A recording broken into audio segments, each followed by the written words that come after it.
There are some things that are happening that are just freaking mind-blowing that are also just completely over my head. I just don't get it. So I wanted to sit down and share it with you guys today, and you have to let me know what you think in the comments. Seriously, I know I keep saying that, but that's because I just want to have a conversation with you about it and to know that I'm not alone in just the complete and utter confusion of like, what the hell's going on? I mean, I just don't get it. So we're gonna sit down and have a little chat today and just hang out and do that thing. And if that sounds like fun, stick around because I'm about to get into it. But before I do, if you haven't already, you know the drill. Like, subscribe, come hang out on my channel. It'd be really great to have you here. And with that being said, let's get into today's video. Why does this not surprise me? Another Ace Family scam. So we're gonna go ahead and talk about this one. The Ace Family came out at the end of June wanting to give away a Tesla. Because I am getting a new car, and because this car is still in such a great condition, it looks great, it works great, I was thinking about just giving it to one of you guys. They had listed their terms and conditions, things that you were supposed to do in order to be able to enter to win this Tesla. Well, they decided to move over to Kick because they wanted to start doing live streaming. And if you don't know, Kick is a new streaming site that's trying to compete with Twitch.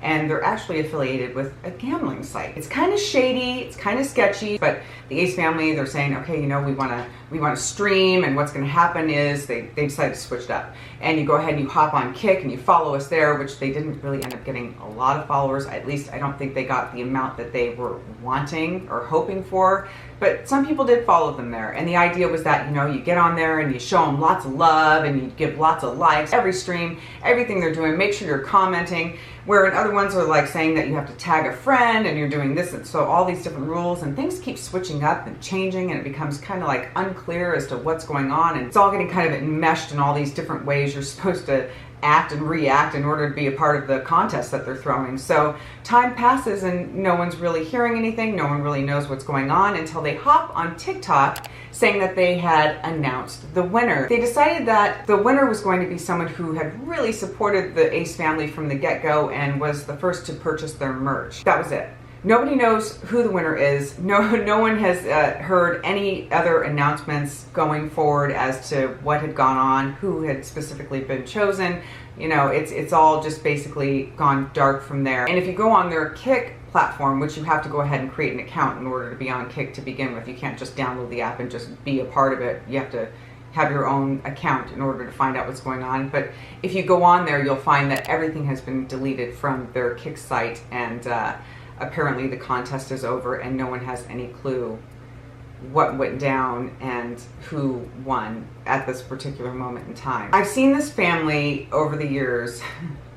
I can't say I'm surprised. Listen, I've seen the Ace Family over the years do all kinds of shady wheelings and dealings that have, you know, dragged their fandom through just the worst stuff. I mean, they're young kids. Can I give them a pass? Not really. They're old enough to know better, and I feel like they really do take advantage of the people who subscribe to them and, you know, support them. It's just typical Ace Family at this particular point in time. But I still want to know your thoughts if you feel the same way I do. It just seems to me that they just want to get as much buzz around them as possible, and then, you know, try and collect, and then they bone out. Honestly, that's what it's like. And they haven't really been posting a whole lot since then. They're just very sporadic with their posting these days. And I think, honestly, it's coming around, in my opinion. I don't know, but if I had to say, you know, crystal ball of my mind, that we're nearing the end of the Ace Family saga. They need to pivot like Trisha and figure something else out, because I think that they're reaching the end of this. People don't want to deal with their crap anymore. They don't want to sign up for their stuff anymore. They're not going to subscribe to what's, you know, going on with them any longer, because they've abused, you know, their position, their platform, and the people who have, you know, been loyal to them. And that, after a while, just isn't going to fly. I mean, let's be real. I want to talk about Meredith Duxbury. So recently she's been doing these TikToks where she's trying these products and being very secretive about them. One of them being like a foam kind of deal that she puts on her face, like a foam primer, obviously, before she starts doing her makeup, and has been doing these really cool looks. She did this avatar look, and, you know, I thought it was really neat. She's like, oh, secret, you know, announcement coming soon, this, that, and the other. So she finally makes her announcement, and it's that she has partnered with Morphe. of all people, of all brands, excuse me, she's partnered with Morphe, and we all know that recently they went through their bankruptcy. They shut down a lot of stores around Christmas time without notifying a lot of people, left people without a job. Morphe has basically been pretty problematic from the get and has supported a lot of problematic influencers over the years. So I was kind of surprised when she came out and said that she was collabing with Morphe. I mean, I don't know how you feel about it. Maybe you like Morphe and you know, it's a brand that you enjoy. I know that they have a lot of affordable items and they're still selling online and they're still selling at Ulta. I know that they're still at Ulta, but somehow in my mind when she'd said that, I was like, is Morphe even still around anymore? I thought they were going through bankruptcy. My brain just kind of did like a, huh? That's really what it was like for me. It was kind of shocking, but I mean, it looks like a beautiful palette. I did go on the Morphe side just out of curiosity, not that I'm not going to be buying anything, let's be honest. I mean, I think Meredith is talented, and I know she's controversial like a lot of the people that I've been talking about lately. Some people love her, some people hate her, and it is what it is, personal preference. But I don't really have a problem with the kid. I like the makeup thing that she does, all the freaking crazy foundation and stuff like that. She's entertaining to watch, and it's all fine and good for me, honestly. Could care less. She doesn't really have an influence over me. But the Morphe thing was wild. I'm looking at it and I'm thinking, huh. So we've got the palette, the big eyeshadow palette with a mirror, which does, like I said, looks pretty. Another smaller palette, which I think is a face palette. Then she's got this like gloss that you can put on your face or your eyes to make it shiny, which I don't really understand that. I don't really have the big interest in that. If I were purchasing, there's another item, and then there is the primer. And even though I don't use primer, I have to admit, I find it intriguing because it is the whole foaming thing. I'm sure at the end of the day, a primer is a primer is a primer. It's like, for me, exfoliate, moisturize, and I'm good to go. But it did look cool. It is kind of gimmicky, and it's something that I feel like could get some sales, but I want to know what you think. Do you have feelings about Meredith doing this collab with Morphe like I do? I mean, I was a little taken aback by it, but you know, maybe you differ, and in the comments, let me know what you think. Would you be buying anything from it? Do you find it interesting at all? Or do you just think that maybe she just decided to make a buck? Because I don't know. I didn't see that coming. It's kind of, I'm still kind of surprised by it, but I don't know. Let's talk about it in the comments. Big Hollywood is thinking about, now that the strike is going on and actors can't promote their movies and shows that are coming out because they don't want to cross the picket line, studios and whatnot wants to go ahead and reach out to influencers and get them to promote their shows that are up and coming. And I'm curious to know your thoughts on that. Do you think that would be crossing a line, or do you feel like that would be okay because they're not really considered actors?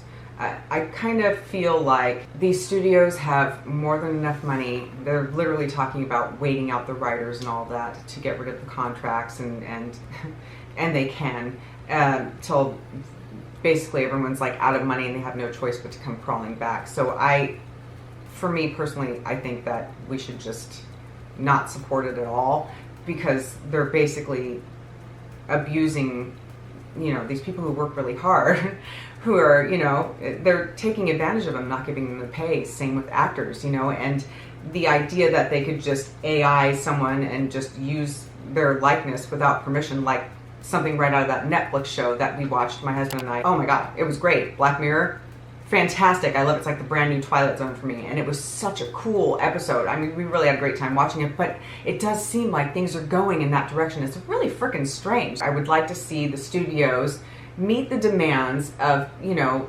these actors and these writers and the individuals out there that are working their asses off. Because I know, listen, from someone who does craft service, the hours are grueling. They're long. The job is not as easy and as awesome as you might think it is. I mean, the actors can be there just as long and just as late or just as early as we are, if not earlier, to be there for hair and makeup. Sometimes hair and makeup gets there a couple hours or whatever before we show up, and if there's special effects involved, forget about it. You're in that chair forever. So they're working on their craft, and then you got the writers that are working hard to create these stories, could easily be taken over by computers.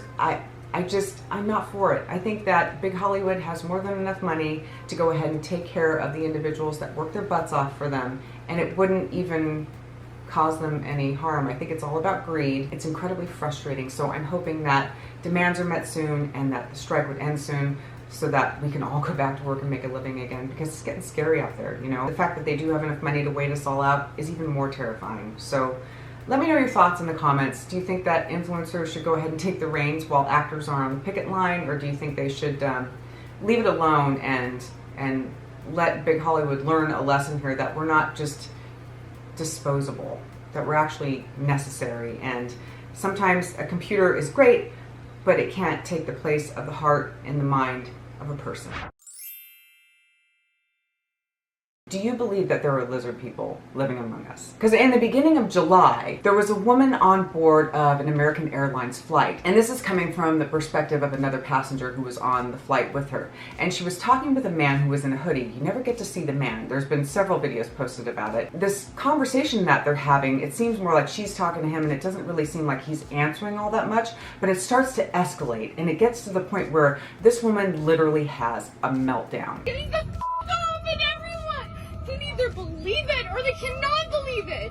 I don't give two but I am telling you right now, that mother back there is not real. Well, she's demanding to get off the plane, and she's, you know, kind of having a bit of back and forth with the people who are working on the flight, and you can tell that she is in absolute distress. She is just terrified, like she is in fear for her safety and her well-being. But, you know, the video goes viral and no one has heard from her. She hasn't come forward to make any statements since then, at least not when I'm filming this video. But I want to get your thoughts. What do you think about this? Do you think that there are lizard people living among us? Is it possible that we're in some kind of fringe / X-Files kind of world where things like this are really happening? Because the man that had taken one of the videos that had gone viral came forward and said that this guy that was in the hoodie had turned back after the woman had been escorted off the plane because they hadn't taken off yet. So she'd been escorted off the plane. The man in the hoodie looks back at this guy and winks at him. And he says at first he didn't register that it was anything kind of strange until later and things had calmed down, and he realized that the man wasn't blinking in the regular blink way that an eye would normally blink like this. It was more of a sideways blink is what he recalls now, and he's completely terrified. So let me know what you think in the comments, because I think it's just wild. Next story that we have to talk about today comes from Gissu. And if you remember, I got the value set of their hair care products, the conditioner, the leave-in conditioning spray, the shampoo, and all that stuff, and I loved it. But there were a lot of complaints about it. Some people had really strong feelings about how it didn't really do much of anything for their hair, how it left their hair feeling, you know, not clean. There were some pros and cons, and it seemed like a lot more cons than pros, but I really did enjoy the product. I thought it was great. Well, this is about something else that they have in their line, and it is a lip oil, and this lip oil goes for $44. The recent dilemma that Gissu is facing is that people are saying that this $44 lip oil has the smell of canola oil or olive oil, and that it's just not bringing it for them. Also, they're having a problem with the doe foot applicator shedding inside of the lip gloss, which really looks very unappealing. So Gissu came forward and issued this statement. Okay, besties, I'm here to set the record straight once and for all. I've heard that y'all have been gossiping about me being smelly and having a bad taste, but guys, that's not on me. I was just made this way. I'm fragrance-free and over 99% natural. You heard that right, 99. I'm full of super nourishing honey, propolis, and antioxidants from the Mère Soleil Bee Garden Oil Blend, so that's why my honey scent flavor can go unnoticed. But I hear you, and I'm working on it without compromising my superpower that makes me iconic. A few of you have also experienced my wand shedding fibers. Guys, I swear my sheds are completely safe, but I'm getting the therapy and treatment I need to handle the pressure and be back better than ever, period. Thanks for keeping it real with me, besties. I'm working on myself, but in the meantime, I know that I'll always be yours. And I have to applaud them because they really are taking the high road, and they're doing the best that they can to rectify the problem. They are an all-natural product, and the lip oil itself is meant to be unscented, so they're going to do some tweaking. They're going to figure it out and see if they can't create something that works better for more people, because $44 is a lot of money to pay for a lip oil, and it should definitely be something that you enjoy and you should be happy with your purchase. So the doe foot applicator, if anything, should work properly. Just my humble opinion, but still, props to Gissu for coming out and trying to handle it the best way they could and really just taking the high road on it and making sure that everyone is happy at the end of the day. Love to see it. Think it's awesome. So that's it for my little story time moment and all the things that have been going on in the YouTube and TikTok and real life news world, which I try to avoid these days because I find it incredibly depressing. But yeah, just wanted to go ahead and sit down and share that with you guys because I just love hanging out with you, and this is a free and fun way to do that. And yeah, that's what's going on. So that's gonna do it for me today, kids. Thank you so much for sticking around and watching. As always, I really do appreciate it, and I will catch you all in the next one. Bye.